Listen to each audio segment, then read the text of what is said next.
गुरुजी, खून यानी ब्लड एकमात्र ऐसी चीज है जो हमारे पूरे शरीर में विचरण करती है और जिस वजह से हमारा जो भी पोषक तत्व होते हैं वो शरीर के हर अंग तक खून पहुंचाता है।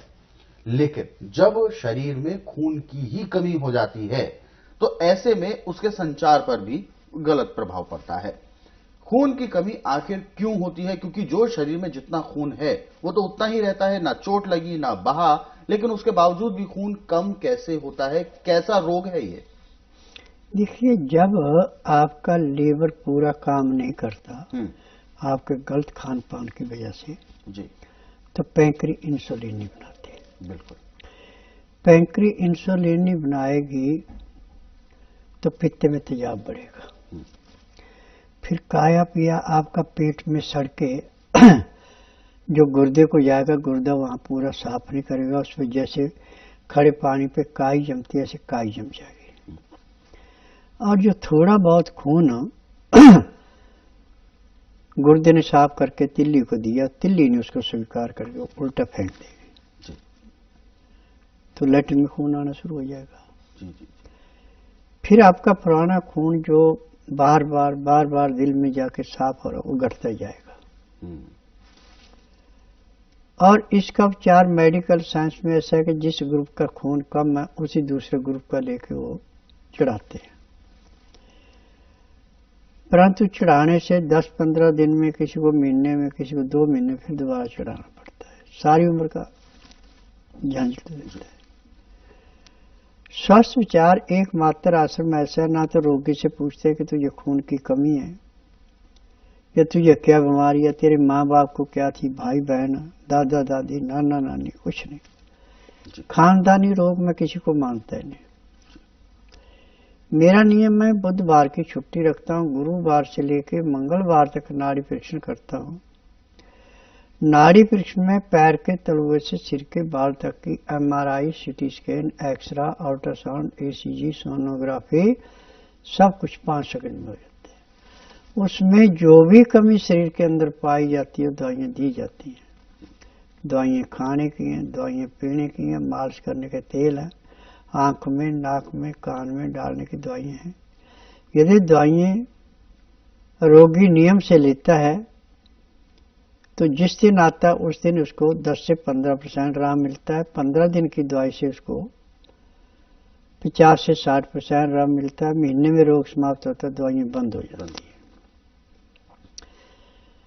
अब टेम्परेरी रिलीफ जैसे डॉक्टर देते हैं, उसके लिए गाजर, चुकंदर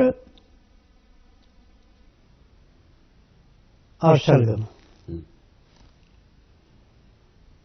अदरक का रस, ये चीजें ब्लड को ऐसे बढ़ाती है जैसे वर्षा ऋतु में बंजर जमीन में नमी आने पर हरियाली छाती है, ऐसे शरीर पे खून से रंगत आती है। जैसे 3 हिस्से आपने गाजर का जूस लिया तो 1 हिस्सा उसमें चुकंदर का लें और 1 हिस्सा पालक का लें। ये तो सुबह खाली पेट पे है। फिर दोपहर को खाना खाने से 1 घंटा पहले पी ले।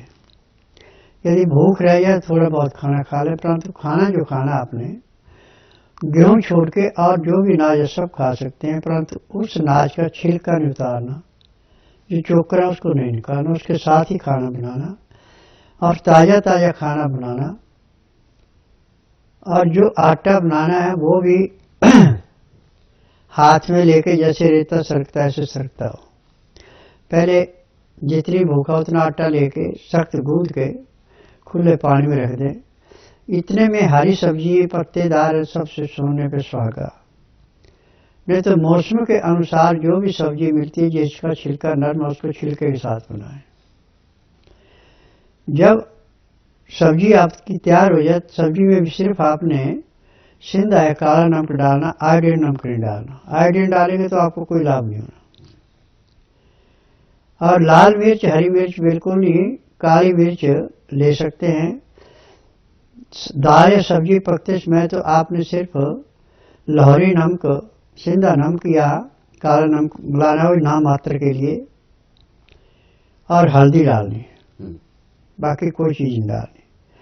जब सब्जी तैयार हो जाए तो उसके बाद काली मिर्च, जीरा, अजवाइन, सौंफ, बड़ी इलायची, दालचीनी, ये चीजें पीस के मसाला बना के आप किसी डिबिया में रख लें। जब खाना खाने लगे तो चुटकी भर उसमें से डाल दें और 2 गिलास पानी उबाल करके गिलासों में भर लें। कांच के गिलास होने चाहिए, इसमें तो सबसे अच्छा है। और इसमें 1-1 चम्मच लहसुन, प्याज, अदरक तीनों का रस इकट्ठा निकाल के 1-1 चम्मच मिला दें। और जो लहसुन, प्याज, अदरक आपने पीसा जिसका रस निकाला उसको सब्जी में, दाल में, जो भी उसमें मिला दें। अब इस रोटी खाने में, पानी पीने में आप 1 घंटे का समय लें। उसका नियम है कि 2-4 ग्राय खाना खाया, फिर 2 घुट पानी पिया, फिर 2-4 ग्राय खाना खाया, 2 घुट पानी पिया।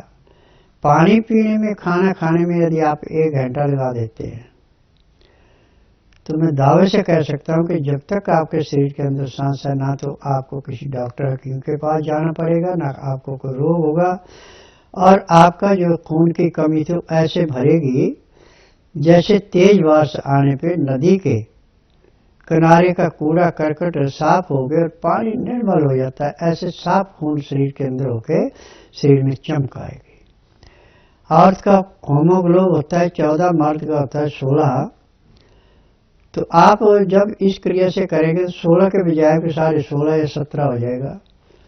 औरत है तो उसका 14 के बजाय सारे 14 या 15 हो जाएगा, परंतु वो नुकसान नहीं देगा आपको, ना हाई में आएगा ना लो में आएगा। जी, तो ये जो समस्याएं, ये जो समस्या आप सभी को बताई गई है कि क्यों होती है, उसके कारण क्या क्या है, इसको ज्यादा जरूरी है हम सभी को समझना। क्योंकि अक्सर हम अपने जीवन में, अपनी दिनचर्या में लापरवाही कर जाते हैं, जिसका खामियाजा हमारे शरीर को भुगतना पड़ता है, प्रत्यक्ष या अप्रत्यक्ष तौर पर। क्योंकि भोजन हमने जीभ के स्वाद के लिए खाया, अपना पेट भरने के लिए खाया, लेकिन हमने इस बात पर ध्यान नहीं दिया कि उसमें पौष्टिक तत्व हैं या नहीं, वह भोजन सुपाच्य है या नहीं।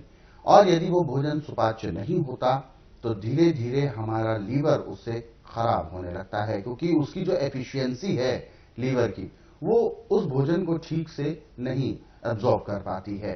और ऐसे में शुरू होता है बीमारियों का दौर। धीरे धीरे करके जब इंसुलिन नहीं बनता, उसके बाद फिर वो खून में विकार उत्पन्न होने लगते हैं, खून काला होने लगता है, ब्लॉकेजेस बनने शुरू हो जाते हैं। और ऐसा करते करते एक समय ये आता है कि हमारा शरीर जर्जर हो जाता है, रोगों की एक दुकान बनकर रह जाता है। इन सब चीजों को हम रोक सकते हैं आज भी, लेकिन सही जागरूकता हमारे अंदर होनी चाहिए, उस नियम का पालन हमें करना चाहिए। भोजन में सुधार करेंगे, रहन सहन में बदलाव करेंगे, दिनचर्या को व्यवस्थित करेंगे, तो यकीन माने आप किसी भी तरीके के रोग को अपने शरीर में प्रवेश नहीं दे पाएंगे। तो ऐसे ही तमाम नुस्खे और उपचारों को यदि आप पढ़ना चाहते हैं, समझना चाहते हैं, तो स्वस्थ विचार पुस्तकों के जरिए भी आप पढ़ सकते हैं। इन पुस्तकों को गुरुजी ने अपने कई वर्षों के अध्ययन और अनुभव के बाद तैयार किया है, जो कि हम सभी के लिए उपलब्ध हो सकती है। हम अपने घर पर कोरियर या डाक के माध्यम से मंगवा सकते हैं। इसके लिए आपको कॉल करना होगा हेल्पलाइन नंबर्स पर जो आपकी टीवी स्क्रीन पर चलाए जा रहे हैं। कॉल करने का समय है सुबह 10 बजे से लेकर शाम 5 बजे के बीच में। नंबर आपकी टीवी स्क्रीन पर है।